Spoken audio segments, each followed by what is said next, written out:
Gloire à Dieu. Ça fait plaisir de vous retrouver. Nous sommes venus ce matin à la rencontre de notre Dieu. D'ailleurs, on va le chanter. Je viens dans ta maison, je veux te rencontrer. On est rassemblés ce matin pour le louer, l'adorer. Alors je vous le dis, bienvenue dans la maison du Seigneur. Comme le dit Jacques au chapitre 4, approchez-vous de Dieu et il s'approchera de vous. Et on le sait, lorsqu'on s'approche de Dieu avec un cœur sincère, en confessant nos fautes, en cherchant sa face, le Seigneur, il répond. Il se rapproche de nous, il compte de sa grâce et sa paix et sa présence nous environne comme ce matin. Alors ouvrons nos cœurs et louons Jésus ensemble parce qu'il est parmi nous. Que le Seigneur vous bénisse.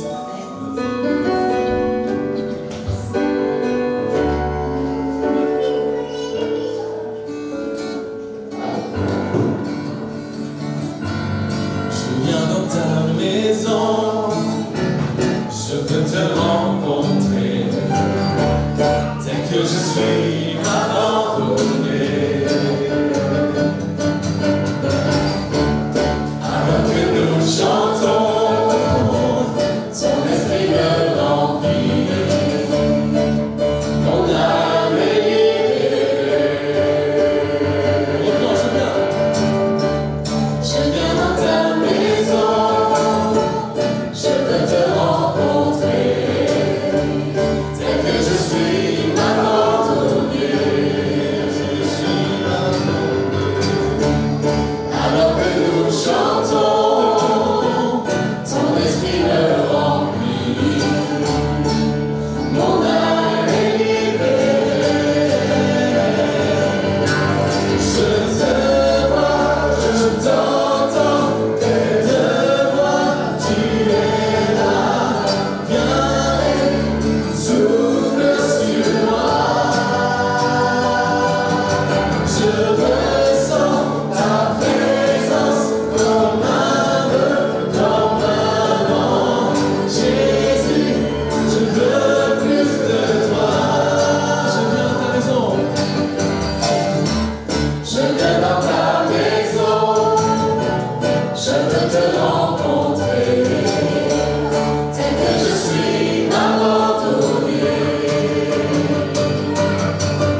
chanterai de tout cœur les merveilles de mon Sauveur Jésus. Il m'a ôté des ténèbres, il m'a délivré de tout péché.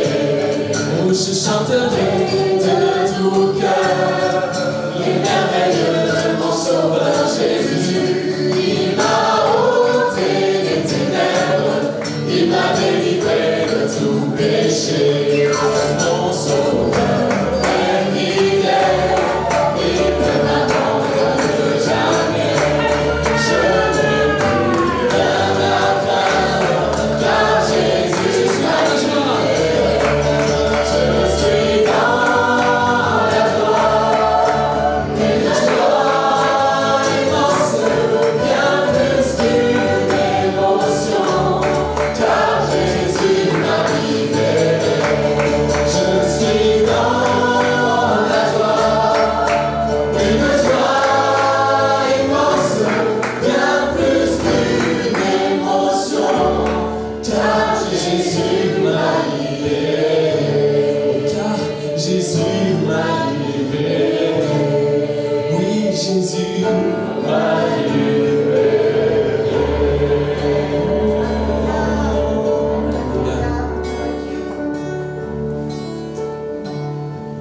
Le chant terminé, le rideau tombe, je viens simplement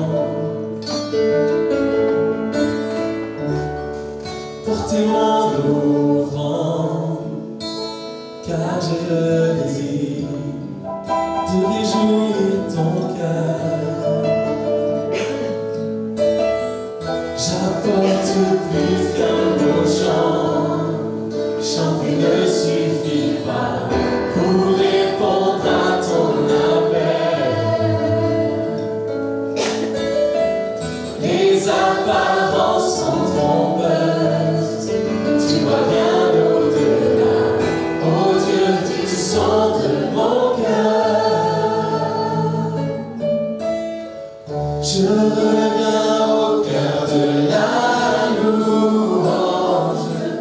Tout est centré sur toi, centré sur toi, Jésus. Oui, je renonce à tous mes faux semblants. Tout est centré sur toi, centré sur toi, Jésus.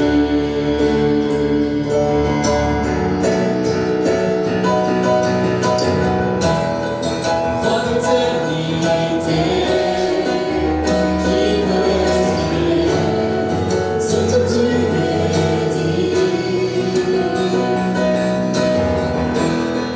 quelque faible épaule, je te donne tout en toute ma vie.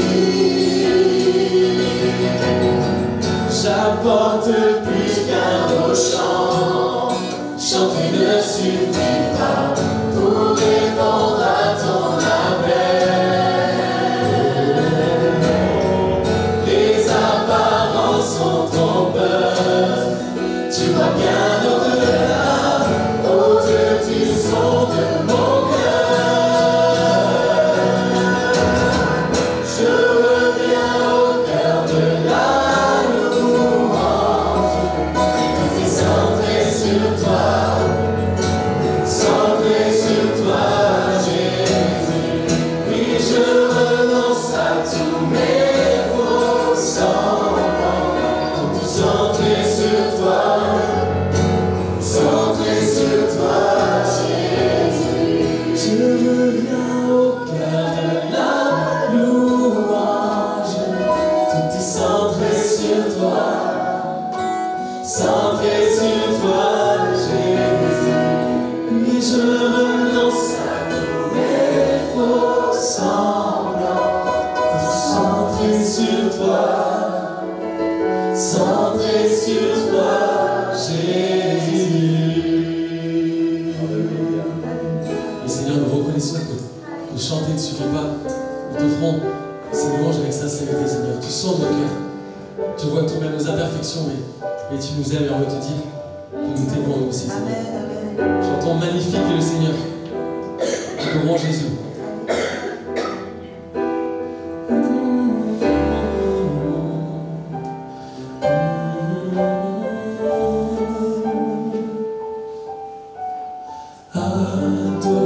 Adorons Jésus, prosternons nos cœurs, inclinons nos vies. Il est le Sauveur, amour infini. Adorons Jésus, nous levons nos mains pour lui rendre gloire.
mon péché s'efface par ta rédemption.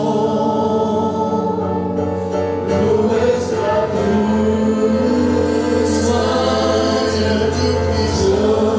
Tout-Puissant, soit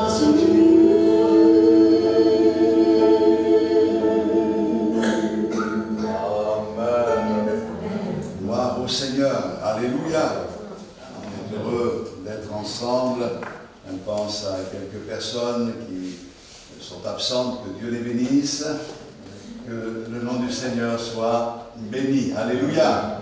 Gloire à Dieu. Je voudrais que l'on lise ensemble deux textes de l'Écriture, et ensuite je vous dirai de quoi on va parler, avec beaucoup de simplicité. Ce matin, 2 Corinthiens, on va lire au verset 11, on va lire au chapitre 11, pardon, le verset 1er. Voilà ce que le texte nous dit, un texte assez étonnant. « Oh, si vous pouviez supporter de ma part un peu de folie, mais vous me supportez. Car je suis jaloux de vous d'une jalousie de Dieu, parce que je vous ai fiancé à un seul époux pour vous présenter à Christ comme une vierge pure. Toutefois, de même que le serpent séduisit Ève par la ruse, je crains que vos pensées ne se corrompent et ne se détournent de la simplicité à l'égard de Christ. Car si quelqu'un vient vous prêcher un autre Jésus que celui que nous avons prêché, ou si vous recevez un autre esprit que celui que vous avez reçu, ou un autre évangile que celui que vous avez embrassé, vous le supportez fort bien. Je vais relire ce verset. Si quelqu'un vient vous prêcher un autre Jésus que celui que nous avons prêché, ou si vous recevez un autre esprit que celui que vous avez reçu, ou un autre évangile que celui que vous avez embrassé, vous le supportez fort bien. Ah, c'est un verset qui nous interpelle, à savoir qu'il existe un autre évangile, un autre esprit, un autre Jésus, mais nous voulons nous attacher à Jésus-Christ, le Fils du Dieu vivant et vrai, notre Sauveur. On va lire dans l'Apocalypse un verset aussi qui ne manque pas d'intérêt.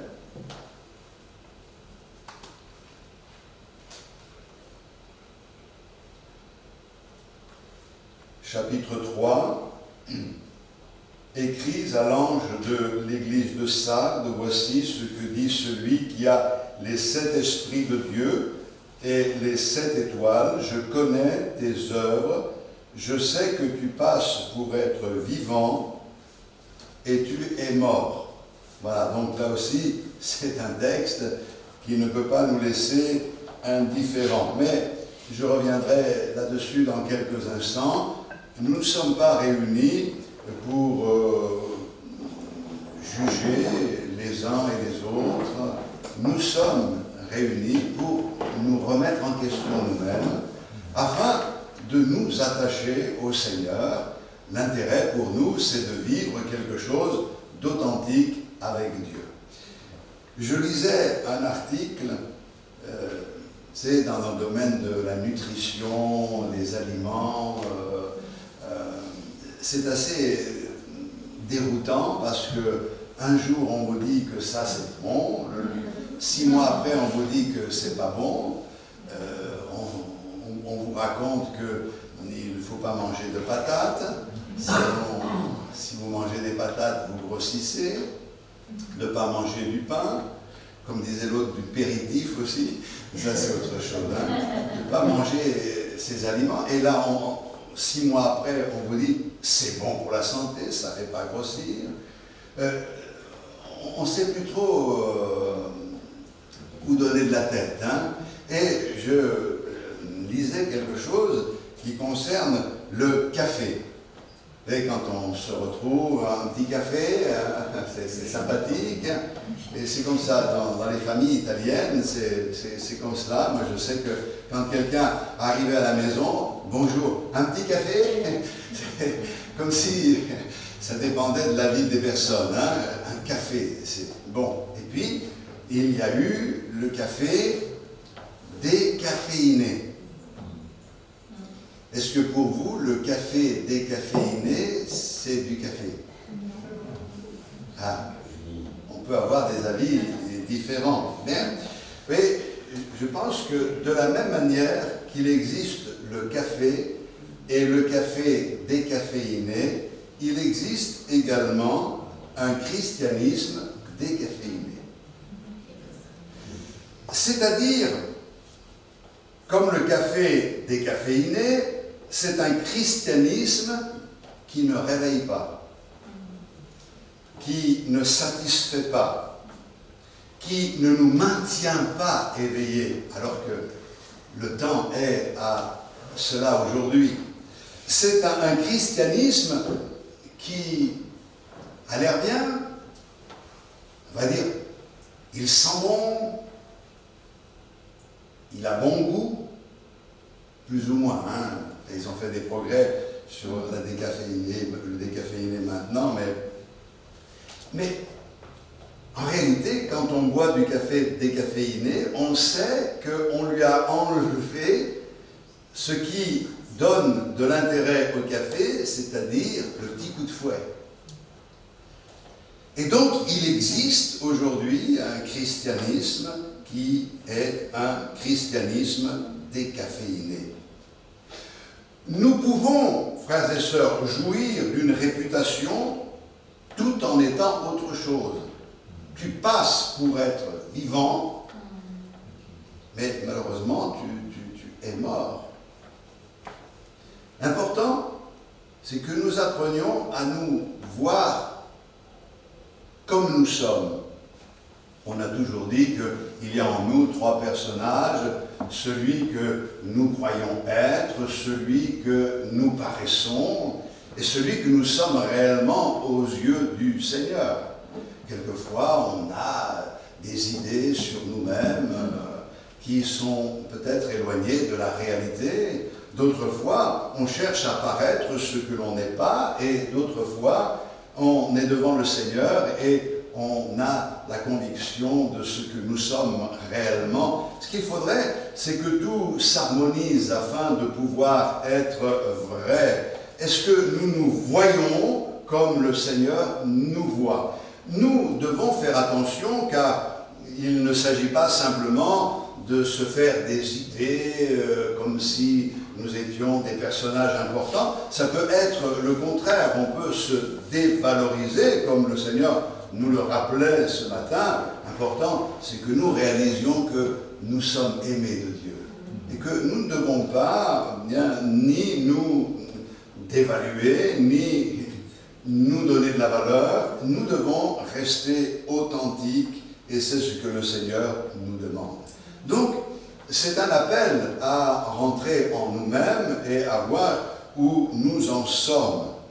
Là où le café décaféiné, c'est quelque chose de bien pour les cardiaques. Pas trop que le muscle du cœur ne s'excite, ou c'est bien pour ceux qui ont du mal à dormir. Il ne faut pas en plus prendre du café pour les exciter. On pourrait prendre toutes sortes d'exemples. C'est bien pour ceux qui ont des problèmes d'anxiété, mais c'est important que nous comprenions qu'en Christ, eh bien, on n'a pas de problème cardiaque. On aime le Seigneur. Hein? Et parce qu'on aime le Seigneur, on n'a pas besoin de quelque chose qui correspond à ce problème que nous pourrions avoir, à savoir un christianisme qui satisfait une envie, un désir, mais qui n'apporte pas de révolution dans nos vies. Je crois que ce qui est important, c'est que le christianisme ou l'évangile nous transforme, nous change, nous amène dans une relation étroite avec le Seigneur. Et puis, nous savons, ceux qui sont amateurs de café, vous devez savoir que boire du café, c'est pas mauvais en soi. L'important, c'est de se doser, c'est comme tout le reste. Hein. Il y en a qui se lèvent et qui nous disent « Tant que je n'ai pas pris mon café, je suis au radar. » Donc, ça veut dire qu'il y a déjà un besoin de prendre un petit coup de fouet. Après, ce sont des habitudes. Puis prendre un café le matin, un café après le repas de midi, c'est pas un problème. Mais d'en prendre 30 dans la journée, ça devient un problème. Bon, à moins que ce soit du café américain, comme on dit, c'est plutôt plus de l'eau que du café. Mais, vous voyez, le café, c'est quelque chose, et dans l'article que je lisais, c'est bon pour la santé. Alors, je fais attention à ce que je dis, parce que mon but, c'est pas de vous parler du café, vous comprenez? Mais c'est ce que certains disent. Et les spécialistes disent que le café réduit le risque de certains cancers. Bon, moi je ne peux pas vérifier, mais bon, des études sérieuses risquent également, réduisent les risques d'insuffisance cardiaque. Ça peut même aider dans les régimes, à la perte du poids. Alors, ça s'intéresse quelquefois. Non, on n'est pas en train de parler du café, mais on sait quand même que dans le café, il peut y avoir quelque chose de bon. Ceci pour dire que quand c'est consommé avec modération, eh bien, ça peut être une bonne chose dans la vie. Moi, je bois du café le matin, j'en bois après le repas, pas toujours, si j'en bois pas, mais si j'en ai, c'est pas un problème, mais j'aime bien une tasse de café. Maintenant, revenons à notre christianisme. Si je fais la comparaison du christianisme et du café, et si je sais qu'il y a le café avec ses effets et le café décaféiné, duquel on a enlevé l'essentiel de sa substance pour qu'il ne fasse pas effet sur notre vie. Souvent je me dis, mais à quoi ça sert de prendre un café décaféiné si j'ai envie de boire un café et que je veux un café qui ne fait pas effet? Donc, c'est là où je me pose la question me concernant sur le café, mais je n'ai pas la science infuse et je peux bien entendu avoir des idées qui sont très personnelles et qui n'ont rien de bonne. Chacun fait ce qu'il veut. Si vous buvez du café décaféiné, buvez du café décaféiné. Mais, je vous en supplie au nom de Jésus-Christ, ne vous contentez pas d'un christianisme décaféiné. Le christianisme décaféiné, c'est un christianisme duquel on a enlevé quelque chose. C'est un christianisme dans lequel il manque quelque chose. Et ce qui manque, c'est l'essentiel. Et je crois qu'il est important de nous poser la question en faisant le parallèle dans le domaine spirituel. Le christianisme que je recherche, c'est un christianisme qui me réveille. C'est un christianisme qui se répand. C'est un christianisme qui amène les âmes à la repentance, à la foi. C'est un christianisme qui amène les personnes à la délivrance, au salut, à la guérison, à la manifestation de la puissance de Dieu. C'est pas un christianisme qui est un christianisme d'imitation, c'est quelque chose de réel. Le christianisme, c'est ce dont on parle aujourd'hui dans le monde, avec la visite du pape en France. On parle du christianisme. Je ne vais juger personne ce matin. Ce qui est important pour moi n'est pas le christianisme, c'est le christianisme qui agit dans ma vie. Avant de juger les autres, vivez vivons quelque chose d'authentique, quelque chose de réel, quelque chose de fort, quelque chose de puissant. Je ne veux pas de substitut, je veux du vrai, je veux de l'authentique.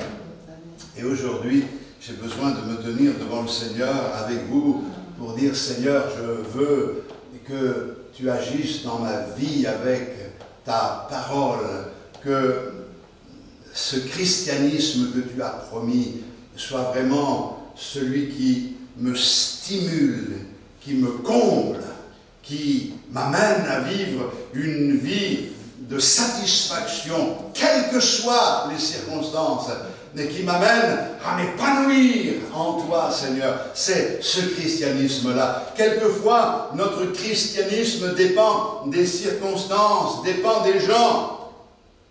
Et parce que tout est bouleversé, parce que tout est bousculé, on a perdu notre christianisme. Alors je crois que, quelles que soient les circonstances, et quelle que soit l'attitude des uns et des autres qui nous entourent, rien ne devrait changer dans notre vie. Bien sûr, c'est plus facile quand les autres vivent la même chose. Je pense que quelquefois, dans les foyers, il y a des personnes inconverties, c'est pas toujours évident, mais ça ne nous dispense pas de vivre quelque chose d'authentique avec le Seigneur. Aujourd'hui, il existe différentes formes de christianisme. Et j'ai remarqué que ces formes de christianisme sont des anesthésiants. Ça endort quelque part. Et je pense qu'il faut, plus que jamais, que nous soyons réveillés. Réveillés, bien éveillés. D'ailleurs, le Seigneur, quand on a des problèmes, on en parle quelquefois et on entend le frère ou la sœur qui dit « faut prier pour ça, on va prier pour ça, c'est bien. » Mais le Seigneur ne dit pas de prier, il dit « veillez et priez ». Il faut vraiment qu'on soit attentif. Alors, je me suis posé différentes questions, mais il y a plusieurs façons de décaféiner le christianisme. Et on s'y emploie, nous, chacun pour sa part. Ce n'est pas les autres qui sont responsables. Chacun est responsable devant le Seigneur. Et quelquefois, on dit, c'est pas ma faute, c'est ce qu'on m'enseigne, c'est ce qu'on me dit. Et quand bien même, moi je vous raconterai des âneries, vous êtes responsable devant Dieu. Je suis responsable de ce que je dis devant le Seigneur. Mais vous êtes responsable de votre expérience. Et c'est important. Alors, comment on enlève l'énergie, la force dans le christianisme? Comment on décaféine le christianisme? Premièrement, en ne lisant pas, en ne méditant pas, en ne cherchant pas le conseil de Dieu dans la parole du Seigneur. Je remarque quelque chose qui m'effraie, c'est la méconnaissance de la parole de Dieu, et particulièrement dans nos milieux évangéliques. Il y a des mouvements évangéliques qui ont mis l'accent sur la connaissance de la parole de Dieu, mais souvent, je le dis, je prends des risques ici, mais c'est pas bien grave, parce que souvent dans des milieux pentecôtisants, il y a des expériences, mais il manque la connaissance. Je lisais un article sur le christianisme aujourd'hui, il y a quelques années, un sondage avait été fait parmi des chrétiens, mais un grand nombre de chrétiens. Ce qui m'a étonné, c'est de voir le résultat. 27% pensent que Superman pourrait figurer dans la Bible. Bon, c'est pas moi qui ai fait le sondage, hein. Mais faire attention à la manière dont on parle du Seigneur, même à nos enfants. Parce qu'entre Superman, ceci, cela, ils mélangent tout, après, c'est clair. Ça fait peur. Moi, la Bible, je la connais par cœur, la preuve. Aide-toi et le ciel t'aidera. Un tien vaut mieux que deux, tu l'auras. Oui, mais Ça, c'est pas dans la parole de Dieu, quoi. Alors, tu peux la connaître par cœur, mais si tu dois la citer, cite-la d'une manière juste, la parole de Dieu, dans le domaine de la doctrine. Alors là, c'est plus le christianisme aujourd'hui, mais d'autres recherches. 59% de ceux qui ont été sondés pensent que le Saint-Esprit, c'est une force. Et non pas une personne. Ça fait quand même réfléchir. Alors que, je ne sais pas, mais les premières choses que l'on apprend quand on se donne au Seigneur, c'est qu'il y a un Dieu en trois personnes, le Père, le Fils et le Saint-Esprit. Que le Saint-Esprit, c'est une personne, que nous pouvons l'attrister. Et que c'est lui qui prend de ce qui est à Christ et qui nous le communique. Il y a un travail extraordinaire accompli par le Saint-Esprit et c'est pour cette raison qu'il y a une méconnaissance des Écritures. L'étude systématique de la parole de Dieu, ça existe de moins en moins. Et si dans certaines églises ce n'est pas organisé, alors c'est incroyable parce que la connaissance n'est pas là. Et s'il n'y a pas la connaissance de la parole de Dieu, notre christianisme est décaféiné. Puisque ce qui donne la force à notre foi, c'est la parole de Dieu. La foi vient de ce qu'on entend, et ce qu'on entend vient de la parole de Christ. C'est important, la parole de Dieu. Nous nous faisons des idées sur Dieu à partir de ce que nous entendons sur Internet. Alors, sur Internet, il y a des choses bonnes. Je ne veux pas les juger ni les condamner. Il y a des choses très bonnes. Et quelquefois, j'entends des choses qui sont bonnes. Et il y en a qui ne sont pas bonnes. Mais comment faire le tri? Quelquefois, on se dit, mais ce n'est pas à nous à faire le tri, c'est à ceux qui parlent sur Internet. Mais ils ne vont pas faire le tri puisqu'ils veulent vous vendre leurs marchandises. C'est à nous, comme les gens de Béret, à examiner dans les Écritures pour voir si ce qui est dit est la vérité. D'ailleurs, nous devrions être imbibés de la parole de Dieu au point que lorsque quelque chose est raconté, que nous écoutons et qui ne sonne pas juste, nous devrions le ressentir. Vous savez, les musiciens, les vrais musiciens, et ceux qui ont l'oreille absolue, ils savent, nous, on écoute le musicien ou l'orchestre, et on se dit, c'était magnifique, c'était formidable. Mais le véritable musicien, lui, il va dire, c'était pas aussi formidable que ça. Parce que là, il y a eu un raté, là, il y a eu... parce qu'il a l'habitude. Et quand on est imprégné de la parole de Dieu, on sent qu'il y a quelque chose qui ne va pas. Quelquefois, on n'arrive pas à le définir tout de suite, mais on l'a senti. Alors, ça nous amène à chercher. Et quand on regarde dans les Écritures, on constate qu'effectivement, il y a quelque chose qui ne va pas, quelque chose qui cloche.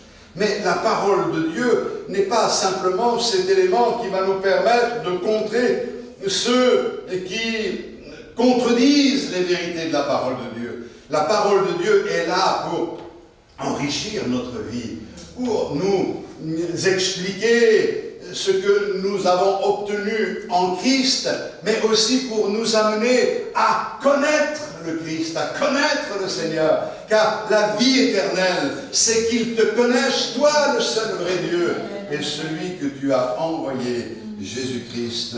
Alléluia. Alors, je ne sais pas où est-ce que vous allez chercher vos positions dans la foi. Ce n'est pas en écoutant l'un, en écoutant l'autre, c'est en venant au pied du Seigneur et en dévorant la parole de Dieu. Oui, mais frère, c'est tellement difficile, parce que après, c'est des questions d'interprétation, chacun comprend à sa manière.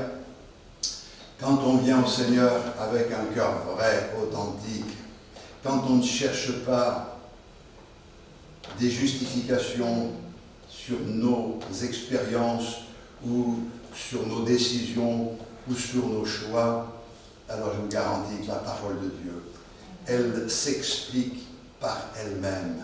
Et je crois que le meilleur moyen de comprendre la Bible, c'est de lire la Bible. J'ai toujours en mémoire ce témoignage de ce missionnaire qui avait donné un Africain, alors qu'il était en Afrique, une Bible, et en même temps tous ces dictionnaires, en particulier un, pour qu'il comprenne les Écritures, parce qu'il devait partir, et il lui donnait tous les éléments. Il s'était converti, il avait le désir de servir Dieu, et des mois et des années après, il est revenu sur place. Et quand il a vu ce frère, il était très content de le revoir, très heureux. Alors il lui a dit, est-ce que mes livres t'ont aidé à comprendre la Bible?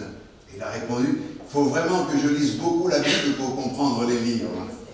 Et moi j'ai trouvé ça vraiment extraordinaire, à savoir que pour comprendre ce qui était dit dans les livres, il fallait qu'il lise beaucoup la Bible. La Bible, c'est un livre extraordinaire. Vous voulez un vrai christianisme? Eh bien, il faut lui redonner sa saveur. Il faut lui redonner son efficacité. Et l'efficacité, le tranchant de ce christianisme authentique, c'est la Bible, c'est la parole de Dieu. Est-ce que vous faites vos études personnelles? Est-ce que tous les jours vous lisez la Bible? Ou est-ce que, des fois le soir, vous dites, ah, j'ai pas lu ma Bible. Qu'est-ce que je pourrais lire?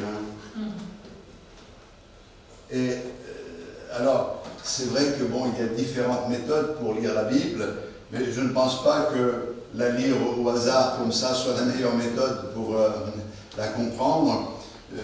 Simplement, un petit conseil, lisez en suivant, lisez un livre de l'Ancien Testament, un livre du Nouveau Testament, vous alternez, et puis vous lisez une bonne partie, puis ensuite vous revenez, vous méditez, vous cherchez, vous vous posez des questions.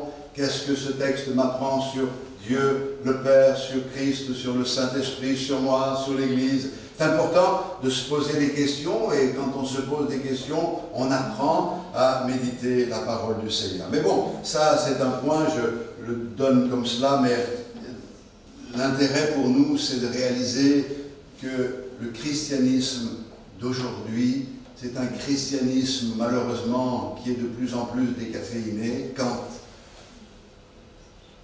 il y a une absence de connaissance de la parole de Dieu. J'aime ta parole. Je veux la dévorer, ta parole. Ce livre, je veux le manger, comme le prophète, hein, et que le Seigneur nous accorde la grâce de grandir dans la connaissance. Et puis, que se passe-t-il?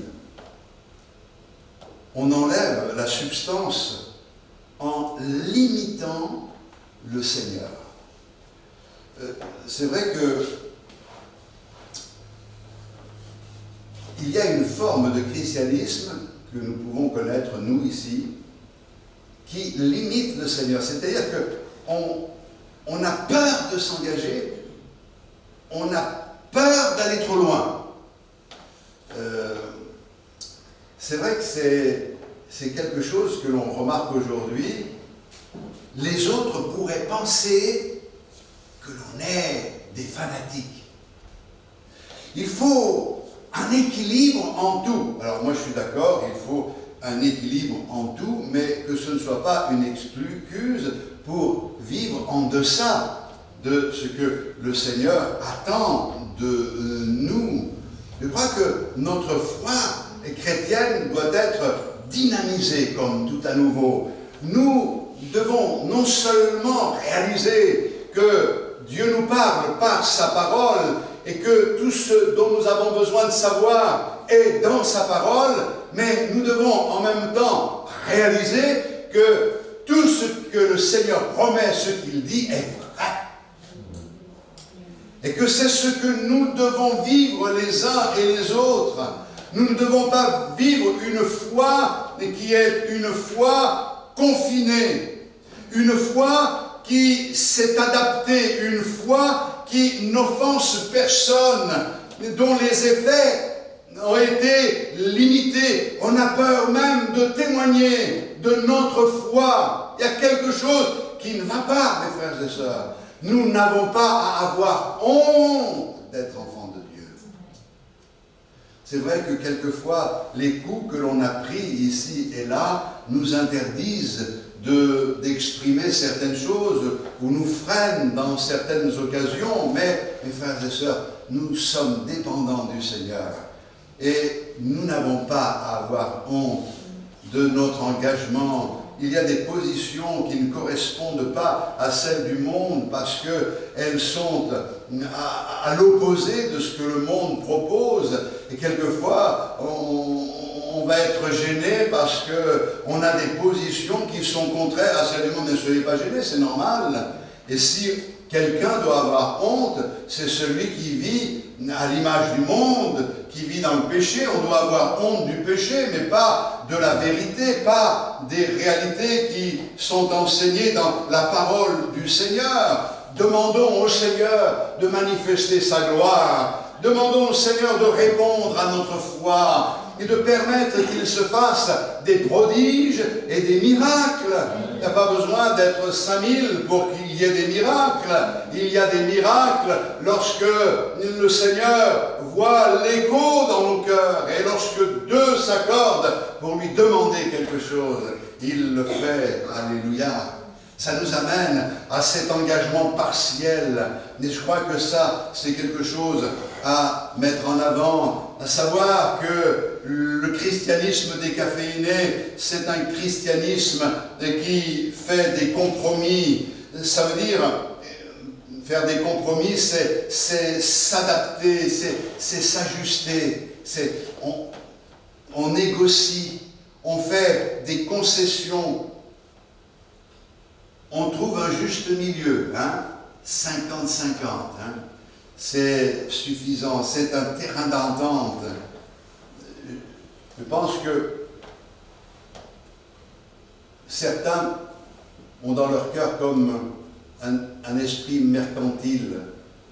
C'est un peu comme un échange, ils font des marchés avec Dieu. Mais le Seigneur dit, écoute, moi je te veux tout, j'ai envie de dire tout ou rien, quoi. Lui, il s'est donné tout. Et s'il ne s'était pas entièrement donné, on ne serait pas sauvé. Et il est allé jusqu'à renoncer à tout, il s'est offert pour nous. Et ce que le Seigneur attend, c'est que nous nous donnions en retour. Qu'est-il dit dès les débuts dans la loi? Tu n'auras pas d'autre Dieu devant ma face. Ça veut dire tout à Dieu, tout pour lui.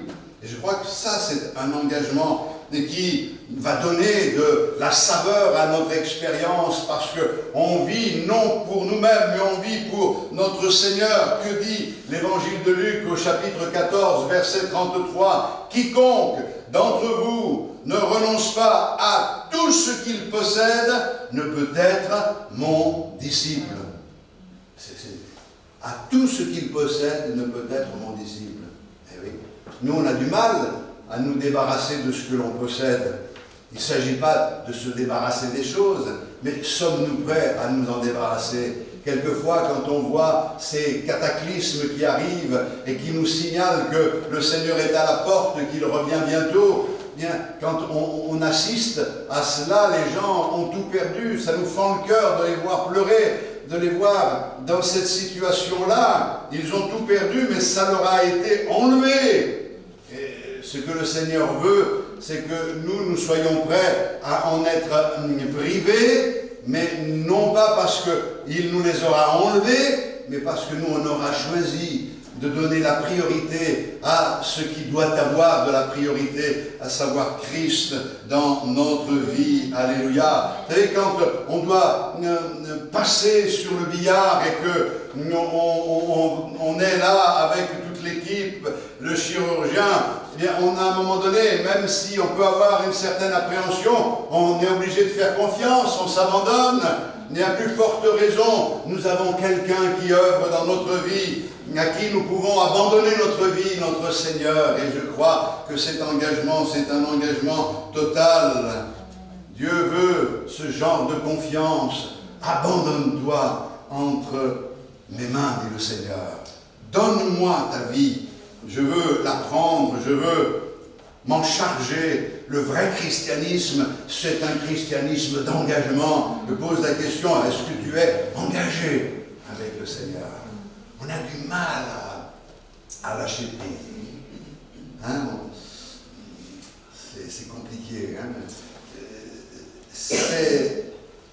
Dans la théorie, c'est acquis. Mais dans l'expérience, il y a quelque chose qui manque. Je m'abandonne entre tes mains. Prends ma vie, Seigneur. Et puis, on a un christianisme dans lequel il y a des conceptions sur Jésus qui sont mauvaises. On a enlevé, je dirais, la véritable substance. C'est ce que nous avons lu. Si quelqu'un vient vous prêcher un autre Jésus que celui que nous vous avons prêché, ou si vous recevez un autre esprit, c'est quand même pas rien, que celui que vous avez reçu, ou un autre évangile que celui que vous avez embrassé, vous le supportez fort bien. Beaucoup, malheureusement, se trompent parce qu'ils ont une perception déformée de Jésus. Et à une perception déformée correspond un comportement, une vie déformée. Il y a, par exemple, ceux qui ont un Christ qui est tout amour. Parce que il est tout amour, il ne condamnera jamais. Il pardonnera tout le monde. Il finira par sauver tout le monde. Parce qu'on a cette conception, alors on a du mal parce qu'on ne veut pas blesser les sentiments. D'autres pensent que Jésus, c'est le petit enfant qui est resté doux, humble. On ne veut pas avoir une autre idée de cela, et à ce Christ correspond notre manière de penser, notre manière d'agir. Pour d'autres, c'est le contraire. C'est un Dieu qui est froid, un Seigneur qui est rigide. Alors là, c'est toutes sortes de positions qui sont quelquefois et souvent exagérées. Toujours est-il que je crois que la mauvaise conception de notre Seigneur, une mauvaise vision de qui il est, amène à vivre un christianisme qui ne correspond pas à la réalité. Notre Dieu est amour, mais notre Dieu est juste. Il y a en lui un équilibre, et heureusement qu'un jour, l'Esprit de Dieu est venu agir au plus profond de notre âme pour nous expliquer, nous montrer que nous étions des pécheurs. À ce moment-là, nous avons eu mal. Moi, je me souviens que lorsque j'ai réalisé mon péché, pas que j'étais un pécheur, ça je le savais depuis longtemps, mais lorsque j'ai été convaincu de péché, j'ai compris que j'allais aller en enfer et que c'était normal que j'aille en enfer. Tu l'as mérité, c'est normal.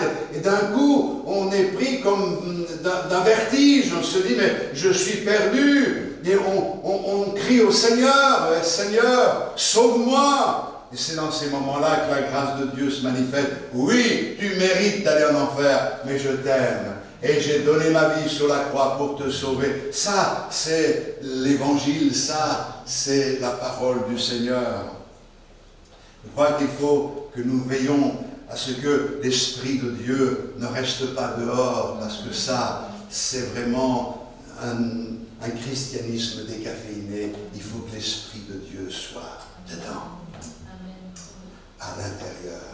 Et voici, je me tiens à la porte et je frappe. Mais Seigneur, qu'est-ce que tu fais à la porte?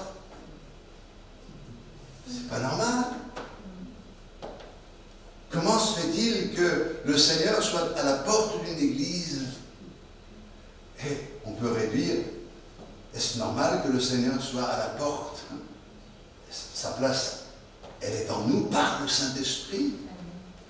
On a besoin de réaliser que le christianisme qui est le christianisme de l'Écriture, c'est un christianisme où l'Esprit de Dieu a sa place et il manifeste son œuvre. Tu sais, dans les Actes des Apôtres, il est question de l'apôtre Paul Je vais lire quelques versets. Pendant qu'Apollos, chapitre 19, était à Corinthe, Paul, après avoir parcouru les hautes provinces de l'Asie, arriva à Éphèse. Ayant rencontré quelques disciples, il leur dit, « Avez-vous reçu le Saint-Esprit quand vous avez cru ?» Ils lui répondirent, « Nous n'avons pas même entendu dire qu'il y ait un Saint-Esprit. » Il dit, « De quel baptême avez-vous donc été baptisés ?» Ils répondirent, « Du baptême de Jean. » Alors Paul dit, « Jean a baptisé du baptême de repentance, disant au peuple de croire en celui qui venait après lui, c'est-à-dire en Jésus. » Sur ces paroles, ils furent baptisés au nom de Jésus, du Seigneur Jésus. Lorsque Paul leur eut imposé les mains, le Saint-Esprit vint sur eux, et ils parlaient en langue et prophétisaient. Ils étaient en tout environ 12 hommes. Ça m'a toujours surpris ce verset. Ils étaient en tout environ 12 hommes. C'est marrant quand même. Mais c'est pas beaucoup ça. Mais voyez-vous, quand Paul est arrivé, il a trouvé que finalement le christianisme que vivaient ces gens-là était un christianisme décaféiné. Avez-vous reçu le Saint-Esprit quand vous avez cru? On ne savait même pas qu'il y a un Saint-Esprit. Et oui, donc il explique les choses. Voilà ce que dit la Bible. L'intérêt de connaître la parole de Dieu. La promesse, elle est pour vous, pour vos enfants, pour tous ceux qui croiront en aussi grand nom que le Seigneur les appellera. C'est pour vous, pour nous. Et nous, on veut être baptisés du vrai baptême, mais on veut connaître cette expérience. On veut vivre cette bénédiction dans nos vies. Que s'est-il passé? Non seulement ils se sont engagés, ils n'ont pas été frileux au point de dire on va attendre. Non, ils se sont engagés sans retenue. Mais quand Paul prie pour eux, ils sont remplis du Saint-Esprit et non seulement ils parlent en langue, mais ils prophétisent. Nous avons aujourd'hui besoin de réaliser que le christianisme authentique, c'est un christianisme vivant, où l'Esprit de Dieu a sa place. Il prendra de ce qui est à moi et il vous l'annoncera. C'est la réalité de ce que nous devons vivre. Nous devons vivre avec les dons que communique l'Esprit de Dieu, mais plus encore, l'Esprit de Dieu qui habite en nous nous permet de produire un fruit qui est un fruit à la gloire du Seigneur. Et ce fruit, c'est le fruit de cette vie nouvelle.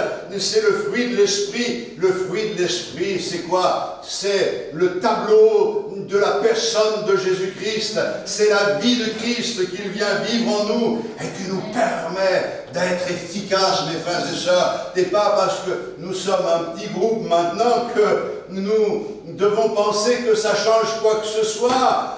Personnellement, chacun pour sa part doit vivre quelque chose d'authentique. Et quand on se retrouve, alors ça doit bouillonner.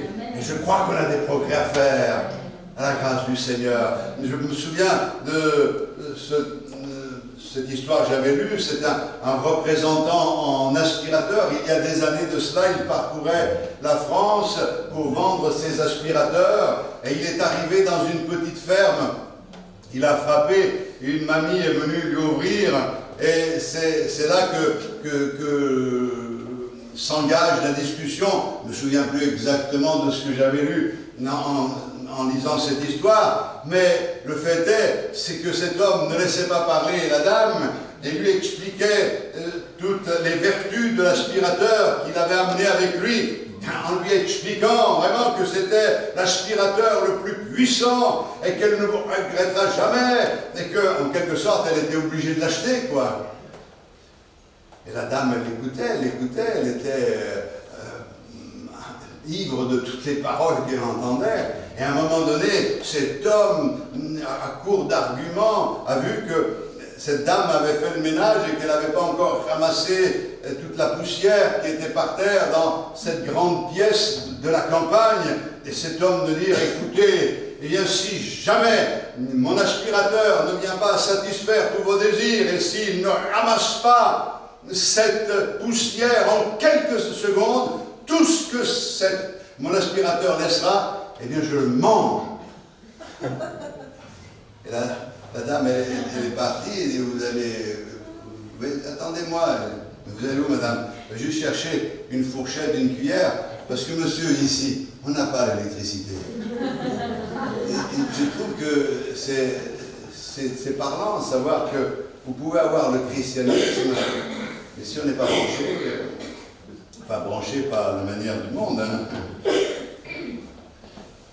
Un théologien danois, je vais arrêter, a dit ceci: le Saint-Esprit est le continent inexploré de la foi chrétienne.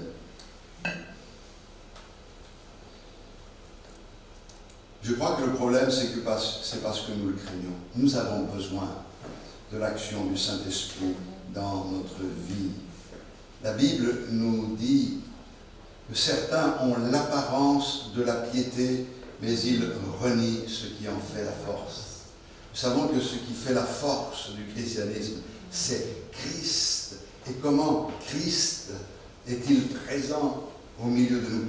Par le Saint-Esprit. Nous avons besoin de quelque chose d'authentique. J'ai besoin de recevoir de la part du Seigneur cette capacité pour pouvoir rendre gloire au Seigneur.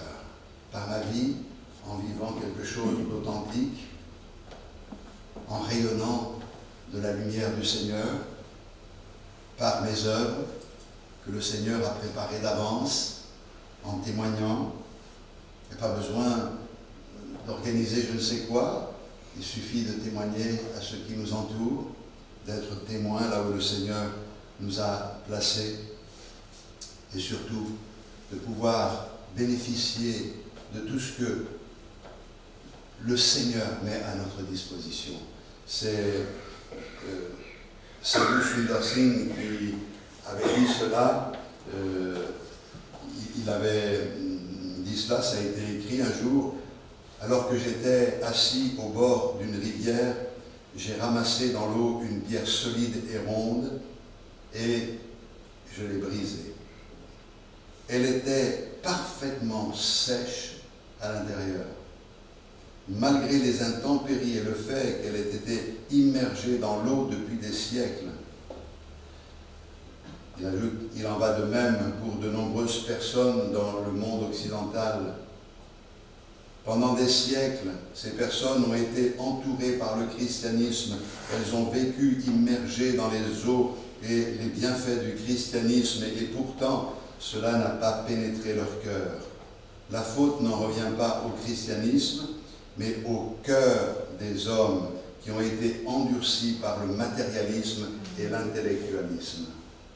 Et frères et sœurs, ce que le Seigneur propose est vrai. C'est vrai que le monde, par exemple notre société, a bénéficié du christianisme et des bienfaits du christianisme. Aujourd'hui en France, on se veut un pays laïque. On ne veut plus. C'est parti de là.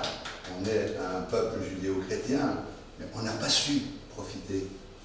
Et pourtant, je crois que le christianisme a embelli les choses, a amélioré à tout niveau. Bon, on n'a pas le temps d'en parler ici, mais les frères et sœurs, ce qui est important, c'est que nous ne soyons pas, nous, des pierres, c'est-à-dire d'être plongés dans le milieu